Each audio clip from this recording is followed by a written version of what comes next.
Edukasi ID seputar dunia pendidikan. Kembali lagi bersama aku Anas Alifidia.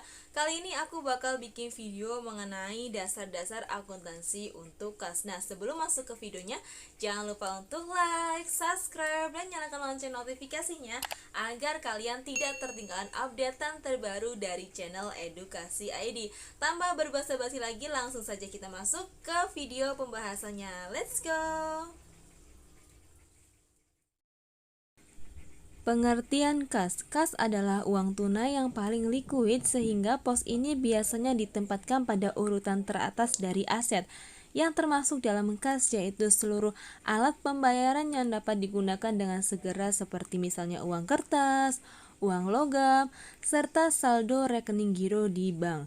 Kas adalah aktiva yang paling likuid. Kas merupakan salah satu unsur modal kerja yang paling tinggi likuiditasnya. Surat berharga merupakan investasi jangka pendek yang bersifat temporal bila perusahaan memerlukan kas dengan segera dapat dijual atau biasa diubah ke dalam bentuk kas. Dengan demikian, yang termasuk ke dalam kas yaitu uang kertas, uang logam, cek atau segala macam cek dalam rupiah kecuali cek mundur dan wesel pos yang diterima dari pihak lain serta saldo di bank yang bebas diambil atau giro dan tabungan. Ciri-ciri kas. Yang pertama, dapat digunakan untuk alat pembayaran atau alat penukaran dalam berbagai transaksi. Dan ciri-ciri yang kedua, dapat diterima oleh bank sebagai setoran untuk dimasukkan ke rekening perusahaan.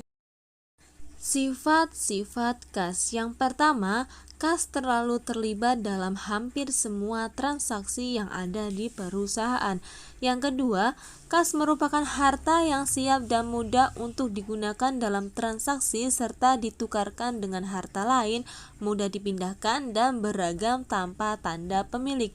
Dan terakhir yang ketiga adalah jumlah uang kas yang dimiliki oleh perusahaan harus dijaga sedemikian rupa sehingga tidak terlalu banyak dan tidak terlalu kurang. Selanjutnya ada komposisi kas. Yang pertama adalah cek mundur atau post date check. Tetap dicatat sebagai piutang sampai tanggal di mana cek dapat diuangkan. Cek mundur termasuk dalam kelompok piutang. Dan yang kedua, surat-surat berharga seperti saham-saham dan obligasi mungkin dapat segera dijual dan menjadi uang tunai. Tetapi sebelum dijual, surat-surat berharga tersebut tidak termasuk kelompok kas. Sebelum dijual, surat berharga tetap dilaporkan sebagai investasi jangka pendek. Dan yang ketiga adalah simpanan dalam bank-bank di luar negeri menimbulkan suatu masalah khusus karena mata uang yang berbeda. Oleh karena itu, simpanan di bank luar negeri harus dikurskan dalam rupiah.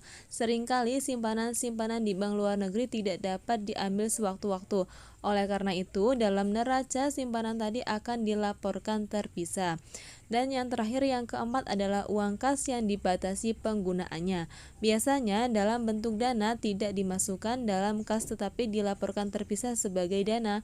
Jika penggunaannya masih dalam waktu 1 tahun, maka termasuk dalam kelompok aktiva lancar, tetapi jika tidak dapat digunakan dalam waktu 1 tahun, maka dilaporkan dalam pengelompokan aktiva tidak lancar.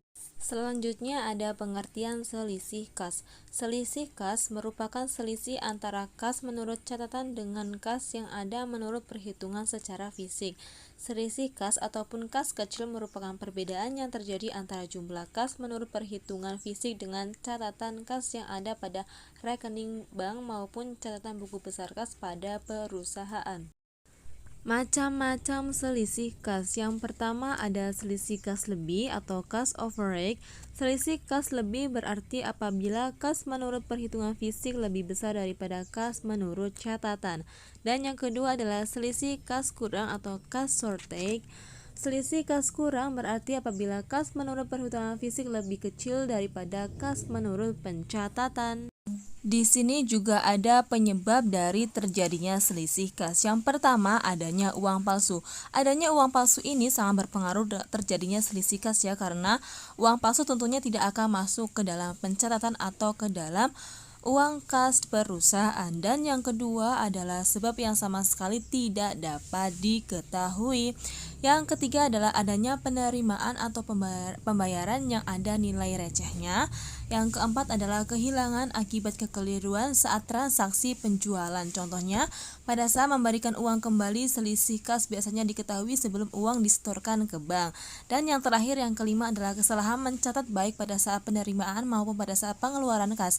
Selisih kas dan penyebabnya diketahui pada saat dilakukannya pemeriksaan atau setelah menerima laporan mutasi kas dari bank, yaitu apabila catatan kas menurut perusahaan tidak sama dengan catatan kas menurut bank. Contoh selisih kas lebih. Dari hasil pemeriksaan kas tanggal 31 Juli 2004 diketahui terdapat selisih kas lebih dari sebesar 18.000. Penyebab terjadinya selisih kas tersebut baru ditemukan pada tanggal 5 Agustus 2004, yaitu penerimaan piutang dari PD Mitra sebesar 4.375.000 dicatat dalam buku jurnal penerimaan kas dengan jumlah 4.357.000. Pencatatan selisih kas pada tanggal 31 Juli 2004 dan koreksi kesalahan pada tanggal 5 Agustus 2004. Contoh di atas dilakukan dalam buku jurnal umum sebagai berikut. Jurnalnya bisa kalian lihat sendiri ya. 31 Juli 2004 adalah kas pada selisih kas sebesar 18.000, dan untuk jurnal tanggal 5 Agustus 2004 yaitu selisih kas pada kas 18.000. Berikutnya adalah contoh soal dari selisih kas kurang. Pada tanggal 15 Juli 2004 diketahui terdapat selisih kas kurang sebesar 27.000. Penyebab terjadinya selisih kas tersebut baru diketahui pada tanggal 20 Juli 2004, yaitu pembayaran hutang kepada PT Mandiri sebesar 5.585.000 dicatat dalam buku jurnal pengeluaran kas dalam jumlah sebesar 5.558.000. Selisih kas pada tanggal 15 Juli 2004. Data koreksi kesalahan tanggal 20 Juli 2004 dalam buku jurnal umum sebagai berikut. Bisa kalian lihat koreksinya ya, yaitu tanggal 15 Juli 2004 jurnalnya adalah selisih kas pada kas sebesar 27.000, dan pada tanggal 20 Juli 2004 jurnal koreksinya adalah hutang dagang pada selisih kas yaitu 27.000. Nah, itu adalah video singkat pembelajaran mengenai dasar-dasar akuntansi untuk kas. Semoga video kali ini bermanfaat untuk kalian dalam menambah ilmu akuntansi kalian. Kembali lagi bersama aku di next video selanjutnya dengan materi-materi terbaru tentunya. Makanya jangan lupa untuk selalu menyalakan tombol lonceng notifikasinya agar kalian tidak ketinggalan updatean terbaru dari channel aku ya. Mungkin dari aku cukup sekian. Aku ucapkan terima kasih dan wassalamualaikum warahmatullahi wabarakatuh.